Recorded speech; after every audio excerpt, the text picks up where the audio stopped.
ময়লা তো আমাদের এটা অভ্যস্ত হয়ে গেছে, এটা আমাদের ভাতের মতন হয়ে গেছে।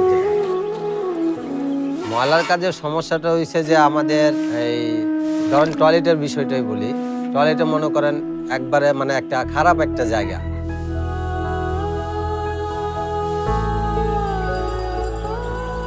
বড় ধরনের রোগ হলে মনে করেন এই কাইতে ফার্মেসির ওষুধ খেয়ে পরে খাওয়া লাগে, বড় মেডিকেল আমরা যাওয়ার শক্তি নেই।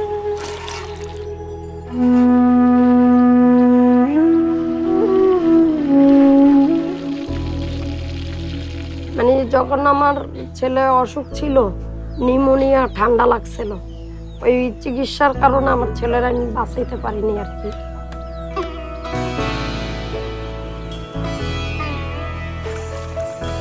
যারা নিজেদের কাঁধে পরিচ্ছন্নতার দায়িত্ব নিয়েছেন তাদের এমন স্বাস্থ্য সমস্যায় পাশে দাঁড়াতে হারপিকের উদ্যোগ স্বাস্থ্যসেবা কার্ড।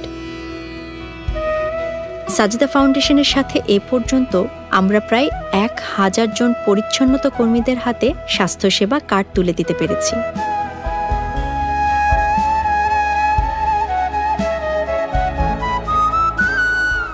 স্বাস্থ্য কার্ডের সুবিধা পাচ্ছি বর্তমানে। বাচ্চাদের যে কোনো সমস্যা হলে মানে 35-40% ডিসকাউন্টে চিকিৎসা নিতে পারতাছি।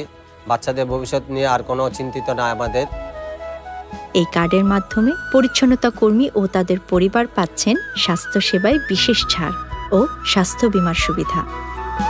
পরিচ্ছন্নতা কর্মীদের পাশাপাশি তাদের সন্তানরাও থাকে স্বাস্থ্য ঝুঁকিতে, কিন্তু তারা যেন একটি সুস্থ শৈশব ও সুন্দর ভবিষ্যৎ পায় সেই স্বপ্ন দেখেন পরিচ্ছন্নতা কর্মীরা।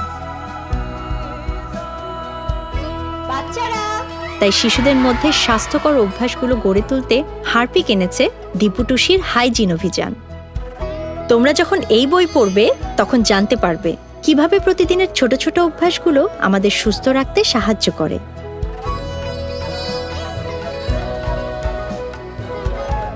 কথা দিয়েছিলাম স্বাস্থ্যকর পরিবেশে সুস্থতা নিশ্চিত করা মানুষগুলোর খেয়াল রাখবো। সেই প্রতিশ্রুতি থেকেই হারপিক ও সাজেদা ফাউন্ডেশন মিলে স্বাস্থ্যসেবা কার্ড ও হাইজিন বুক পৌঁছে দিয়েছে তাদের হাতে। এভাবেই পরিচ্ছন্নতা কর্মী ও তাদের সন্তানদের জীবনযাত্রার মান উন্নয়নে হারপিক ভবিষ্যতেও পাশে থাকবে সম্ভাবনার নতুন গল্প নিয়ে।